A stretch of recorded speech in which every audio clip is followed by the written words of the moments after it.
Good morning, everyone. First of all, would like to welcome Secretary-General Stoltenberg. Thank you for the discussion we had this morning.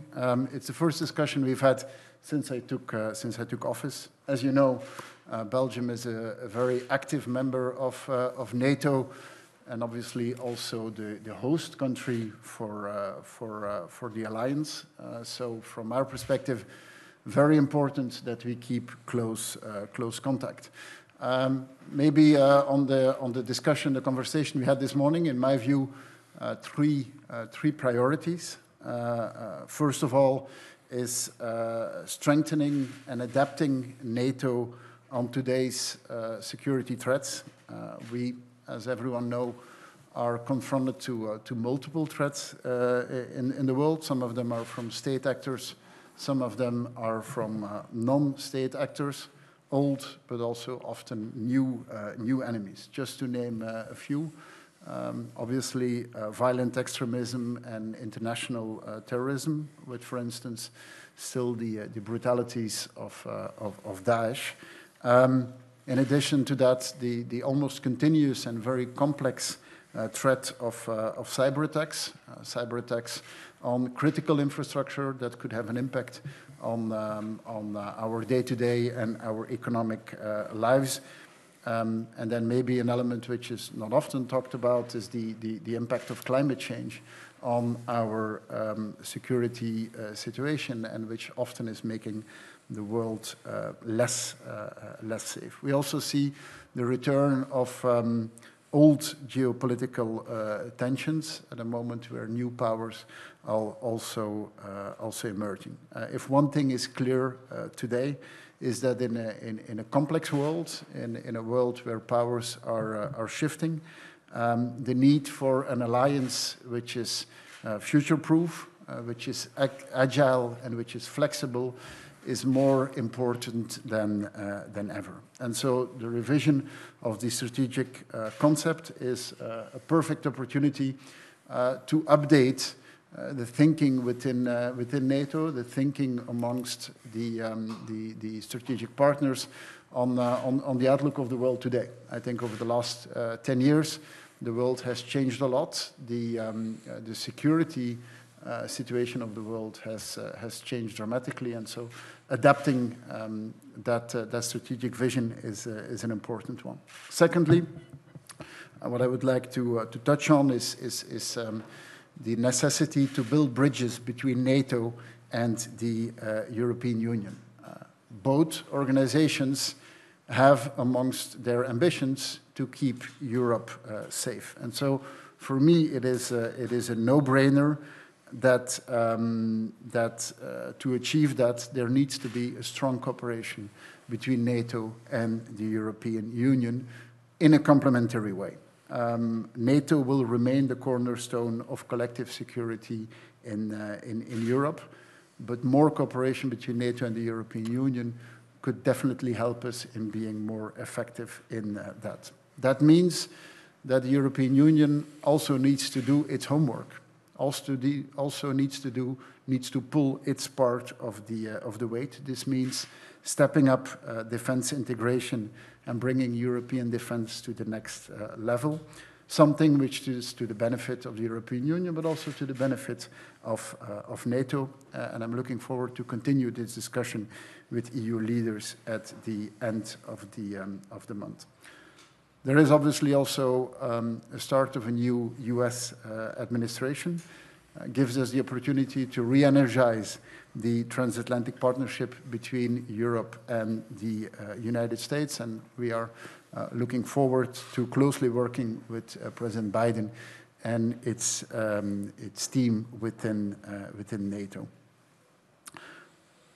On the relation between the United States and Europe, I think we have to be very clear. This is not about putting Europe first or about putting America first. This is about putting our collective security first. This is the nature of the NATO alliance. This is not about the one or about the other, but if we work together, our collective security is going to be better protected. But as I said before, this is no excuse on the European side not to do our homework. We cannot delegate our European security to a third party. Thirdly, we discussed the ongoing operation in Afghanistan, where Belgium is active in the context of resolute support. NATO's mission to train, advise, and assist the Afghan security forces. We also discussed the important NATO mission in Iraq, a partner country of NATO. It is clear to me that Daesh is still a major threat for Iraq, for the region, and beyond that reason. That is why Belgium renewed its commitment in the fight against Daesh by deployment of 4 fighter aircraft in support of the global coalition. So to finalize, dear Secretary General, dear Jens, thank you again for the very open discussion. As mentioned, NATO is extremely important for Belgium, extremely important because this is the core of the way we look at the world, where we can be stronger if we work together, where we can be stronger if we understand the common interests that we have. Obviously, as a host country, this is something which is extremely close to our heart, and we are looking forward to a continued cooperation in the next years. Thank you.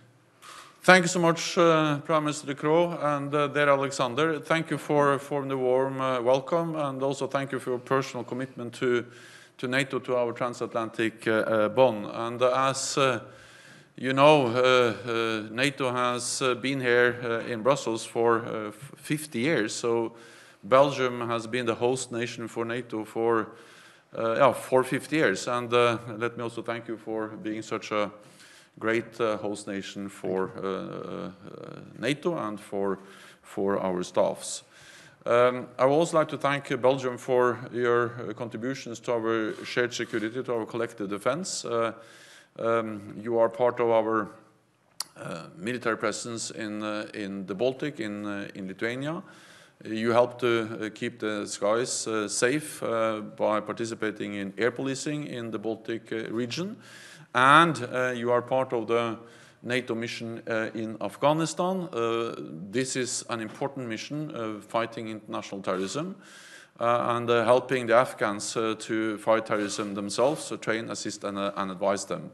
We will discuss the future of NATO's presence in Afghanistan at the upcoming defense ministerial meeting this month, because we are faced with a real dilemma, either to leave, as is stated in the US-Taliban agreement, or to stay, and we will assess that very carefully. Also look into whether Taliban meets the conditions enshrined in the agreement between US and Taliban. Today, we talked about many different issues which are important for our shared security. We addressed the strong bond between Europe and North America, and the new administration in the United States provides a unique opportunity to re-energize, to revitalize the transatlantic bond. And I look forward to welcoming President Biden to the NATO summit here in Brussels later this year. I'm confident that that summit will demonstrate the strength of the bond between Europe and North America. One example of how Europe and North America are working together is that allies on both sides of the Atlantic and NATO has been on the forefront of efforts on arms control. And therefore I also welcome the announcement yesterday that the new START agreement will be extended for 5 more years. This is the last remaining agreement regulating the number of nuclear warheads between Russia and the United States. But the extension of New START should not be the end of a process. It is the beginning of an effort to further strengthen international arms control, so that in the future we can have arms control agreements covering more weapon systems and including more nations, countries, including China. At the NATO summit in Brussels later this year, we will address the NATO 2030 initiative. This is about keeping NATO strong militarily, making NATO stronger politically, and taking a more global approach. NATO 2030 looks at how we can deepen our cooperation with partners, including with the European Union.